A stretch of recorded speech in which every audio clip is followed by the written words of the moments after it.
I found this information. It was on the wall in the hall itself. And this is, and it's entitled A Tribute to Community Cooperation. The Royal Oak Community Hall is not only a reminder of the Women's Institute with which the building has a lengthy association, but of the special part the building has played in the development of this Saanich community. The name Royal Oak was derived from a large oak tree which stood adjacent to the first Royal Oak Inn, belonging to pioneer settler Richard Cheeseman in 1862. This was across the road from the community hall. It was in the spring of 1910 that the Women's Institute was started, with meetings taking place in members' homes. In September, Mrs. A. Richards was elected president and Mrs. Carmichael became secretary-treasurer. The Carmichaels were among the first permanent settlers in Cordova Bay, where there were only half a dozen homes at the turn of the century. J.R. Carmichael was the assessor at Saanich municipality from the start in 1906 until 1915. And as is often usual, streets and roads bear the names of the local lands and their landowners and their families. Walima Avenue is a case in point. I've never found Walima Avenue. I was beginning to wonder if it still exists. The name is comprised of the first letters of Carmichael children, Wally, Esther, and Mary. Esther married William Quick, who operated the first Jersey cow farm in Saanich. His varied interests led him to form the Saanich and Suburban Baseball League. He built a home on a prominent ridge on Wilkinson Road. In 1911, it is still in good shape. Both he and his wife were very active in community affairs, and their son Fred was reeve of Saanich, and during this term was responsible for the construction of East Saanich Road. The newly formed Royal Oak Women's Institute had little difficulty enlisting the efforts of Messrs. Quick, Carmichael, and others to build a community hall in 1911. The name was that the same year that the principal hall was built immediately in the south and west Saanich Road. The wood frame building, it's very poor print this, I photographed it off the wall, it's very hard to read it, was well proportioned, and the prominent entrance was flanked by matching. I have a copy of the photograph that was up there. I'll put that on the table. You can look at that too. That's how it was originally looked. Right. The wood frame building was well proportioned, and the prominent entrance was flanked by matching projections, each with minor hip type of gables. The front facade was provided with 4 windows, the upper ones sporting arched headers. A series of decorative roof brackets runs under all the eaves, and the exterior of the building is finished with clapboard siding with the upper part shingled.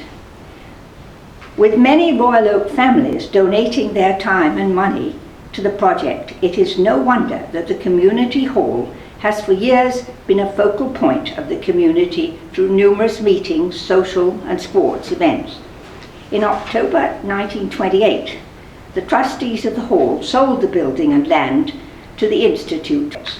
The building received heritage designation in 1979, thereby ensuring that the external appearance will remain the same, and it continues to serve as a reminder of the community working together and sharing its fortune, as well as setbacks, both in peacetime and wartime. This article was written by Geoffrey Castle, who was the municipal archivist for the Corporation of the District of Saanich, and appeared in the Times Colonist paper.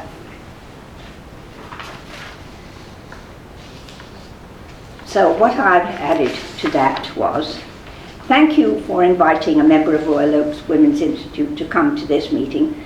When I made inquiries about the story behind our hall, I was told that all the information was on the wall of the upstairs room. It took a while to get access to it, but eventually I managed, and this is what I found. It occurred to me, what I read to you, it occurred to me that everyone might not know what the Women's Institute stands for and how it was founded. It is an organisation for rural women founded in 1897 in Stony Creek, Ontario, by Adelaide Hoodless. Its purpose was primarily educational, not schooling, but homemaking, child rearing, and general improvement in living. She felt that all the farmers had a get-together, but there was nothing for the wives. And so that's why she felt this was very important to have something for the wives to get together and so on, and to help them with telling them about they could exchange recipes and looking after their children. Daughters of well-educated and wealthier families had more advantages than the less privileged, and this was the reason for starting the Women's Institute movement and similar organisations around the world. Mrs. Alfred Watt took the WI from BC to England and went on to found the Associated Countrywomen of the World, which is the worldwide, which includes all countries of the world, but they have different names. In the US, it's called Countrywomen, I think they're called. They have different names. They're not just called Women's Institute. Queen Mary became interested and organised a WI at her Sandringham home. You see, and once she did it, then everybody thought, right, the Queen, good enough for the Queen, good enough for us. Women of all ranks and religions are equal. So there was a lot to overcome when the lady of the manor met the wife of the under-gardener on equal terms. Nowadays, Royal Oak WI has a care of the hall, which means we raise money to keep it in good shape. We also contribute to the care of abused women through our support of Margaret Lawrence House and Women's Transition House, and we support the Queen Alexandra Foundation, donate books to local school, Royal Oak School, and give scholarships to a project at Halliburton Farms, and we currently have 20 members. The little leaflets I bought list South Vancouver Island and Women's Institute. This is just South Vancouver Island. Okay, this is just South Vancouver Island, and there are Cedar, Cobble Hill, Colwood, Langford, Pender, Royal Oak, Salt Springs, Shirley, and Sominos. So you can see there are plenty, and we get together. We have a South Vancouver Island every quarter. It's coming up in about 2 weeks' time, and we do what we do.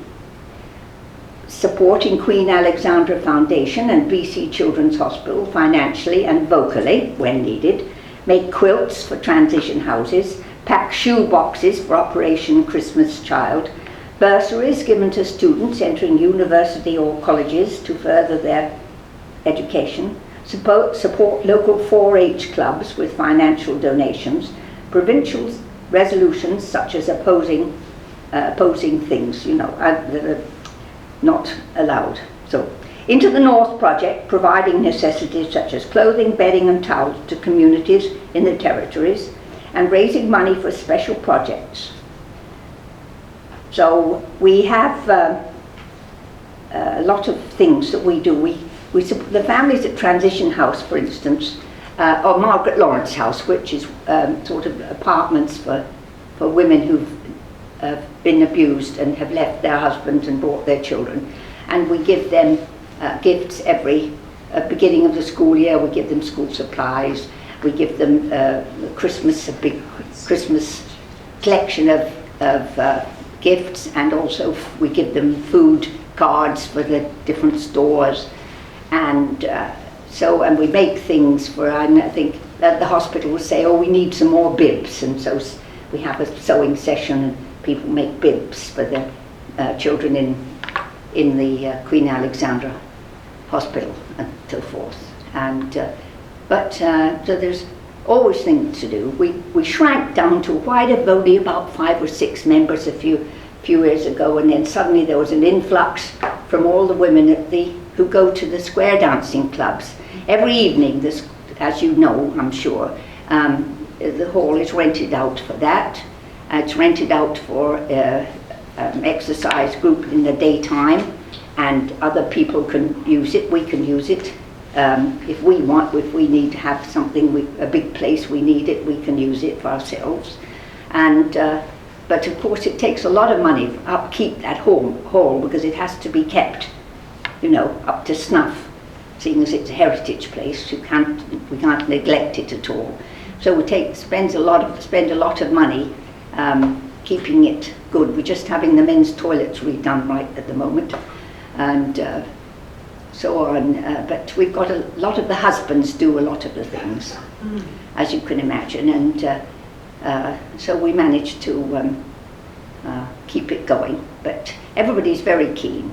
We have our meetings second Wednesday of the month, 1 o'clock, and we usually have a speaker. I was just saying that the speaker next week is a woman who's going to talk about pelvic floor.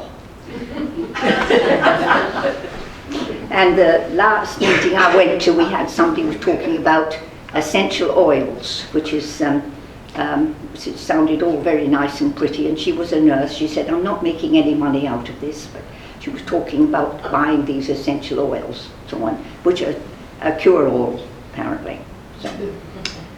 So, anyway, I think that's all I have to say. Thank you.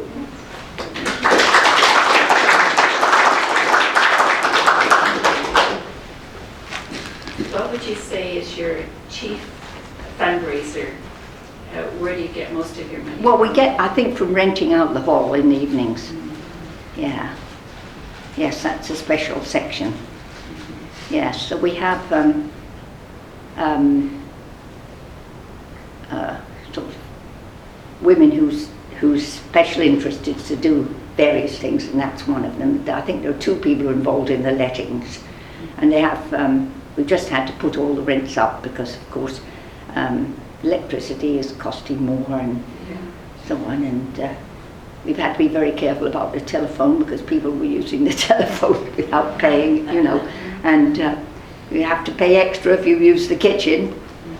And the kitchen has to be upgraded because now, of course, you have to have a double sink now if you're serving the public, which would, and you're supposed to, I think they really like you to have a dishwasher. Well, we don't have a dishwasher.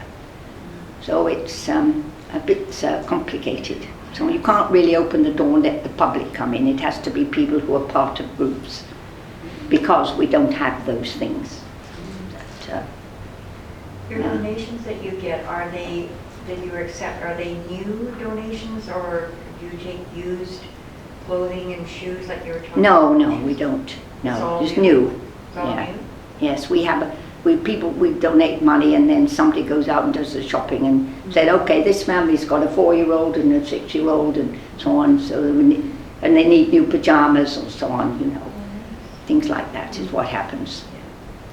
But I know I was turning out my basement and I found I've got a whole lot of young children's toys, and as I don't have any more young children visiting me anymore, I thought, right, take them to Women's Transition House. So I took this whole box and got rid of them all. I was very glad to get rid of them, but I'm sure they were be glad to get them too. So, but it's we also collect toiletries, you know, when people have been away you always collect these, you know, soaps and things and so on. We always collect those, and those go to Women's Transition House to give to women who have come without anything, you know. So, sounds wonderful, the work you're doing.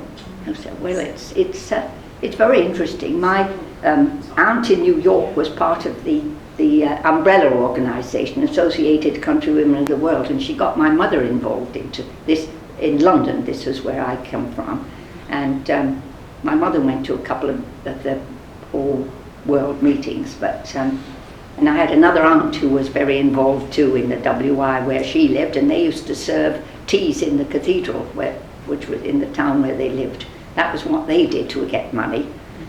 So, anyway, people have to think up things to do. Yes. Anyway, so, That's right. Thank you very much. Okay. Yes, has anybody had anybody who's a member of the WI? You have already mentioned they have relatives. Did you go there?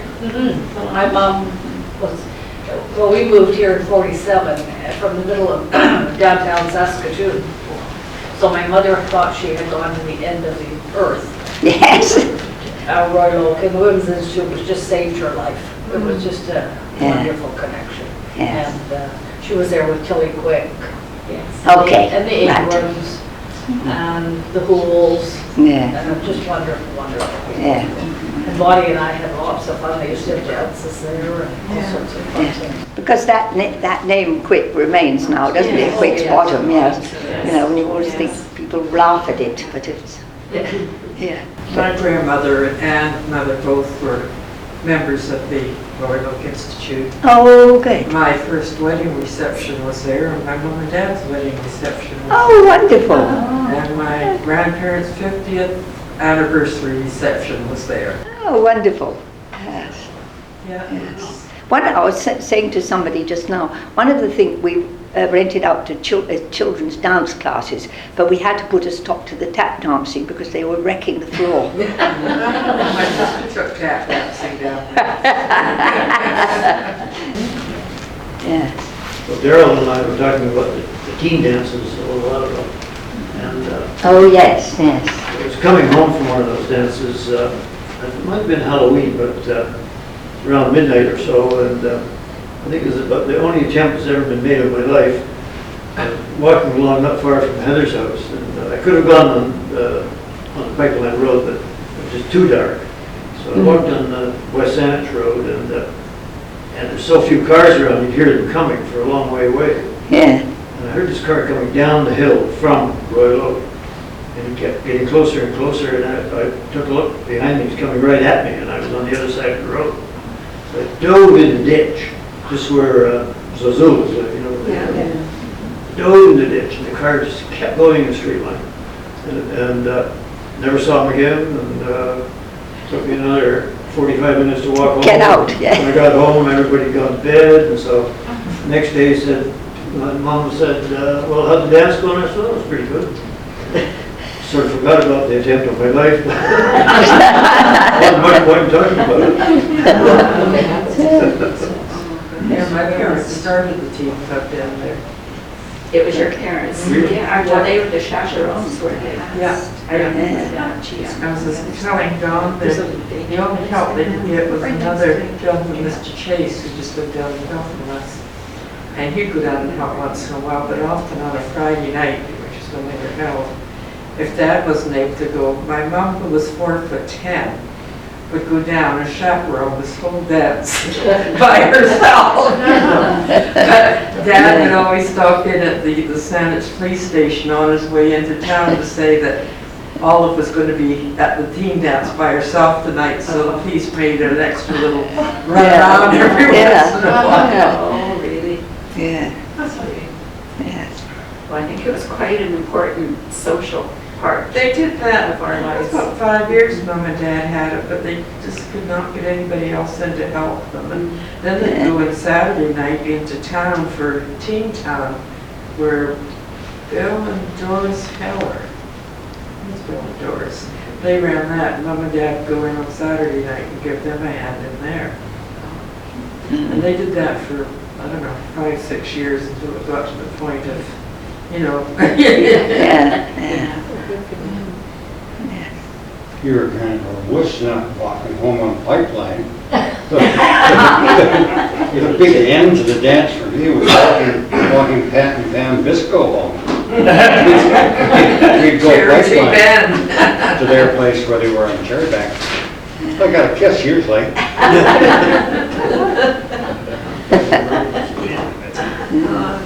Well, I think you've brought back a lot of memories. Yes, yes, yeah, I'm sure. Yeah, so thank you. Yes, okay. Thank you for inviting us.